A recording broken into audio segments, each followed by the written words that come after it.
Tonight, showdown in South Carolina. Another primary victory for Donald Trump as CBS News projects a win for him in Nikki Haley's home state. The former South Carolina governor says she'll soldier on even after her fourth straight loss. We're headed to Michigan tomorrow morning. We'll be campaigning there, and then we're headed to the Super Tuesday states. Also tonight, a grim milestone in Ukraine. I'm Charlie D'Agata in Kyiv. Russian forces on the attack 2 years after launching their brutal invasion. Plus, the body of Russian opposition leader Alexei Navalny is handed over to his mother as his widow accuses Vladimir Putin of torturing him even in death. Migrant crisis after a bipartisan deal in Congress gets blocked. What's next? I'm Camila Montoya Galvez at the Arizona border, where hundreds of migrants are crossing into the U.S. each day, undeterred by border walls and a treacherous terrain. And later, after 6 decades of collecting art, a couple shares their historic finds with the world. The things that are in this exhibit belong to everybody. This is the CBS Weekend News from Washington with Adriana Diaz. Good evening. I'm Nancy Cordes in for Adriana. We begin with breaking political news from South Carolina. CBS News projects Donald Trump will win the state's Republican primary.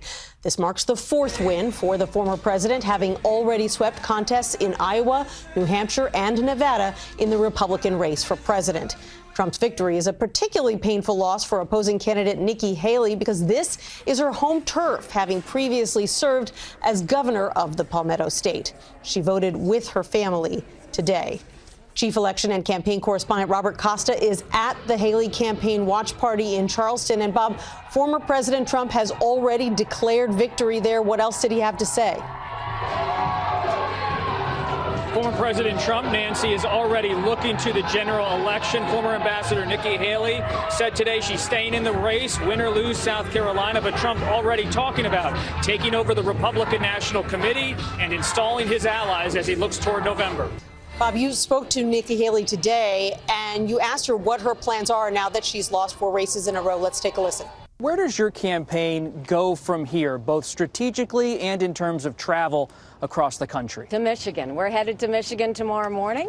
We'll be campaigning there, and then we're headed to the Super Tuesday states.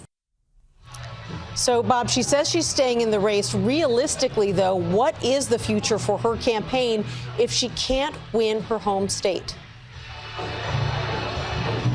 Her donors and officials tell me she has a real uphill climb ahead, but she still believes there's a coalition out there in Michigan this coming week with its primary on Tuesday. Then in early March in those Super Tuesday states, a coalition of suburban traditional Republicans who want an alternative, who don't believe that former President Trump can win. So she wants to stay in this race, even though she keeps losing, because she also knows Trump has so many legal challenges on the horizon and anything could happen. Robert, exit polls just reinforce how strong the support is there for Donald Trump. Look at this. 72% of the primary voters said Donald Trump has the physical and mental health to be president. Compare that to 60% who said that about Nikki Haley, even though she's about 20 years younger. Talk to us about his dominance, both in South Carolina and among Republicans more broadly. Nancy, I've spent recent days talking to voter after voter in South Carolina, and it's so evident the connection between Trump and his core voter base is visceral. It's emotional. It's not a political calculation. They share his grievances. They're standing with him here in South Carolina, and the Trump campaign now believes they are going to stand with him in state after state. They're ready to take on President Biden. Robert Costa in South Carolina tonight. Thank you. Now to the Middle East, where the U.S. and British forces just launched new airstrikes on at least 18 Houthi targets inside Yemen. This is the 4th round of coalition strikes in retaliation for attacks by the Iranian-backed militants on international cargo ships and U.S. warships in the Red Sea and the Gulf of Aden. Today marks 2 years since Russia's full-scale invasion of Ukraine. Here in Washington, hundreds rallied in support of Ukraine at the steps of the Lincoln Memorial. CBS's Charlie D'Agata is in Kyiv tonight. Charlie? When we were here in central Kyiv 2 years ago, many Ukrainians refused to believe, or at least hoped against, the idea that a full-scale Russian invasion was about to begin. Now, with so many dead, nobody can predict how or when it may end. 2 years on from the full-scale invasion, Ukraine is still under attack. Overnight, Russian drones smashed into a residential area in the Black Sea city of Odessa. Local officials say a small child is among the dead. Slava Ukraini. At an airfield outside of Kyiv today, Ukrainian President Volodymyr Zelensky issued a rallying cry, reminiscent of that defiant selfie on the streets of the capital in the first days of the invasion. There, in solidarity, Western leaders from Canada, Italy, Belgium, at a scene of an early Kyiv victory when outgunned Ukrainian reservists robbed Russian paratroopers from establishing a critical toehold. The world witnessed the most important thing, he said. It saw that evil can be defeated. But today, defeating Russia is anything but certain. In the worst loss in months, Ukrainian troops were forced to retreat under fire from the eastern city of Avdiivka. Ukraine says the Kremlin is exploiting a chronic lack of ammunition made worse by a $60 billion security package stalled by political infighting in Congress. U.S. Senate Majority Leader Chuck Schumer led a congressional delegation to Ukraine, pledging U.S. support to Zelensky and his generals. They said it in no uncertain terms that if Ukraine gets the package, they will win the war. If they don't get the package, they will lose. Exhausted Ukrainian troops face a formidable enemy, outgunned and outnumbered from day one. There's a reason President Zelensky marked the occasion with world leaders at that airbase of Hostomel today, Nancy. If Russian forces took that base in the early days of the war, history might be telling a different story. Wow, Charlie D'Agata in Kyiv tonight. Thank you. Today in Russia, the body of opposition leader Alexei Navalny was released to his mother, ending a fight for his body. In a social media post, a spokesperson says Navalny's funeral is yet to take place. Also in this video released today, Navalny's widow accused President Vladimir Putin of torturing her husband, even in death. Navalny died last week at a remote Arctic prison. Tonight, President Biden is debating whether to invoke sweeping executive actions to deal with the migrant crisis at the southern border. This as the Department of Homeland Security is said to be running out of money to fund key immigration enforcement operations after a bipartisan border deal in Congress was blocked. Camilo Montoya Galvez traveled to a rugged section of the Arizona border that is now a hotspot for illegal crossings. We met Maria just hours after she said she had been shot by Mexican cartels on her way to the U.S. ¿Estaba sangrando? Were you bleeding? Sí, estaba sangrando. Mucho me estaba sangrando. A lot. You were bleeding. Maria said she was so scared she did not feel any pain. Undeterred by border walls, violent Mexican cartels, and a treacherous terrain, hundreds of migrants like Maria are crossing the Arizona desert each day. Over the past 4 months, the Tucson sector has recorded 250,000 migrant apprehensions, the most of any region. For migrants undertaking this often deadly journey, the work of American volunteers is a lifeline. They come across and they fall into your arms and cry and hug you, and they go, thank God we're in America, we're safe now. This is a makeshift encampment for migrants who have walked for hours and even days to get to the U.S. Volunteers have brought beans here, sausages, peanut butter, and lots of water. They have also brought blankets for the migrants because it gets really cold here at night. The last group of migrants here was just picked up by Border Patrol, but volunteers here tell us that hundreds of migrants have been here on some days. Maria's main objective is finding a way to Wisconsin to reunite with her husband and children. ¿Por cuánto tiempo has estado separada de tu familia? How long have you been away from your family? Por 5 años. 5 years. It's mucho tiempo. It's a long time. Sí. but there's no guarantee Maria will be allowed to stay. Camilo Montoya Galvez, CBS News, Sassabee, Arizona. A controversial court decision in Alabama has injected doubt into an increasingly common procedure. In vitro fertilization is conducted more than 400,000 times a year in the U.S., but nearly 170,000 embryos do not get used, and owners have the legal right to destroy, store, or donate them. As Barry Peterson reports from Denver, the decision to donate can be life-changing. 5-year-old Joshua was born from an embryo donated by James and Aislinn Estes. When we visited last, Joshua needed help with something and his mom was busy. So he was running around the house and he's like, genetic mom, can you help me tie my shoe? And I was like, oh, that's really cute. The Esteses used the Snowflake's embryo adoption program where donors choose who gets their eggs. Kimberly Tyson is Snowflake's vice president. The donor kind of drives the bus, if you will, on the matching process. Some programs like Snowflake's call the process an adoption because they believe life begins at conception. But courts have generally said life begins when it is sustainable outside the womb. Now, the Alabama Supreme Court, in a landmark ruling, says an embryo is a child and its destruction is a wrongful death. The American Society for Reproductive Medicine warned that modern fertility care will now be unavailable in Alabama, and some Alabama doctors and hospitals have paused their work with embryos for fear of potential criminal prosecution.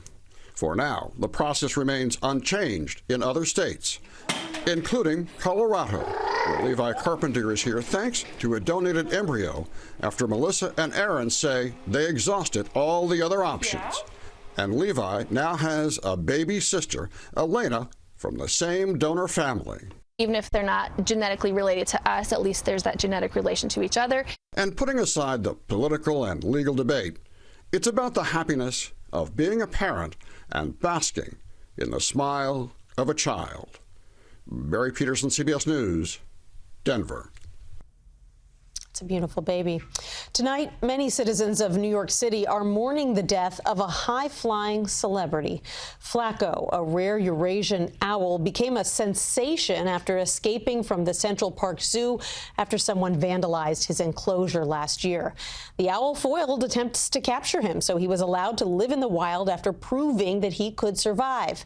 But last night, Flacco flew into a building on Manhattan's Upper West Side and died. He was 13 years old, and he'll be missed. Straight ahead on the CBS Weekend News, a new snag following America's return to the moon. But first, the latest on the war in Gaza and conflict in another Israeli-occupied territory. I'm Holly Williams in Tel Aviv. We were given exclusive access to a group of U.S. lawmakers when they visited the West Bank.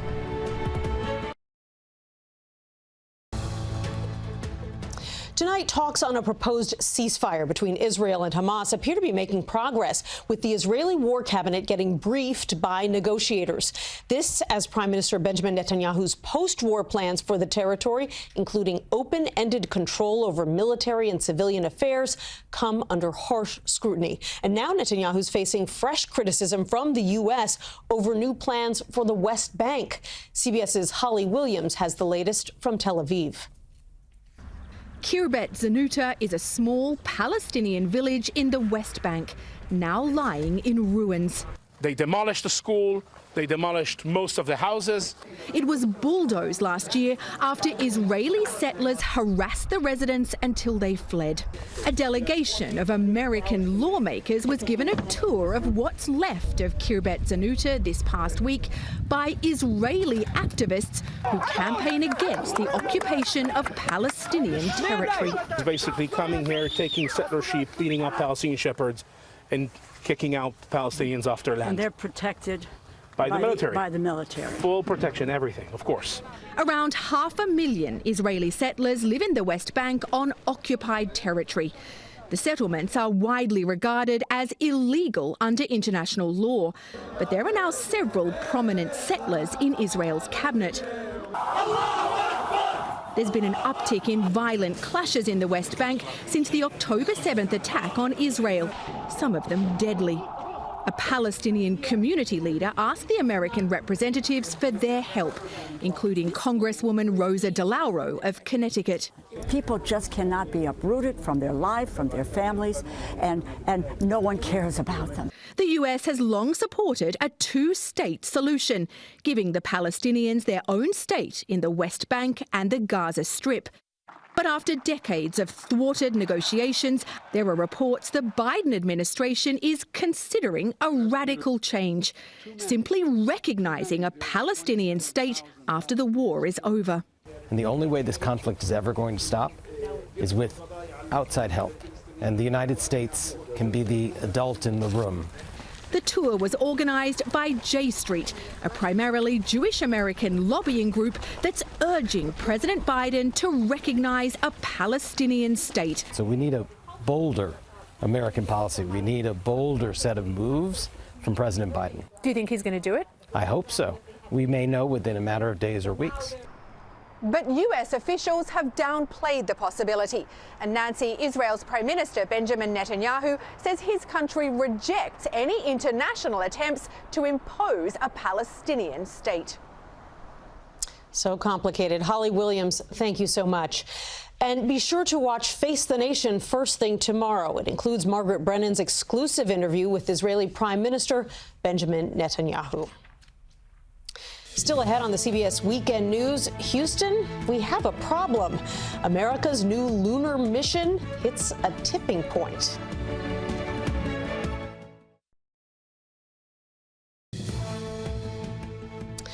Today, President Biden hailed the landing of a U.S. spacecraft on the moon as an historic achievement. But the mission, which shared these images, is facing an out-of-the-world problem this evening. The uncrewed lander, about the size of a golf cart, likely caught a foot on the lunar surface and has tipped over. It was built by a private company and funded by NASA more than 50 years after America's last moon mission, Apollo 17. Death Valley is one of the driest and hottest places on Earth. Now it's also a tourist hotspot for kayakers and others who like to get their feet wet.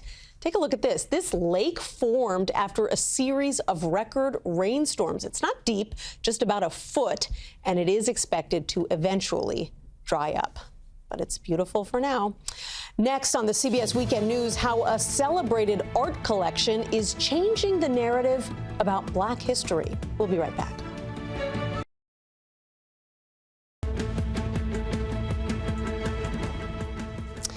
Tonight, in celebration of Black History Month, we want to highlight a love story for the ages.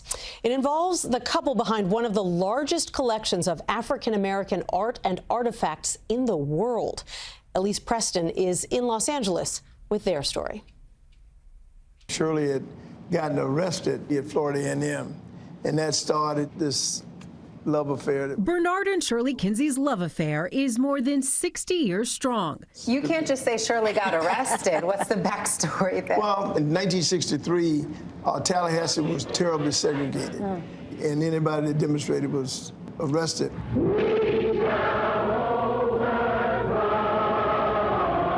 It was 2 weeks after the March on Washington, and so I immediately had to go get involved. The couple married in 1967. The co-eds went from changing history to conserving it. Well, we made two commitments to each other. We love art and travel. They lived off his pay as a Xerox executive and invested her teacher salary. In the early 70s, a print from the late artist Ernie Barnes started their collection. It now numbers more than 700 pieces and counting.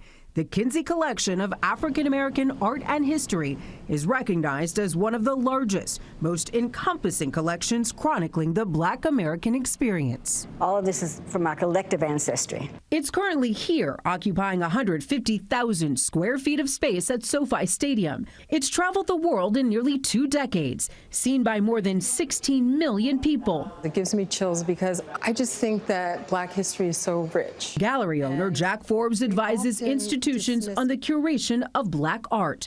She believes this is needed now more than ever. It's undeniable. When you actually see the paper, you know this is real. We're in a culture where things are being denied, but you can't deny what's tangible in front of you. The SoFi exhibit features works by Elizabeth Catlett, this Buffalo Soldier flag, and a handwritten Muhammad Ali letter. It's just a tenth of their treasures. But son and curator Khalil Kinsey is on a mission to make the precious collection even more accessible. The conversation around a physical location is going to be critical to preserve the collection. Preserving a legacy built on love, framed in their commitment to each other and their culture. Elise Preston, CBS News, Los Angeles. A remarkable collection. Well, that's the CBS Weekend News for this Saturday. I'm Nancy Cordes in Washington. Good night.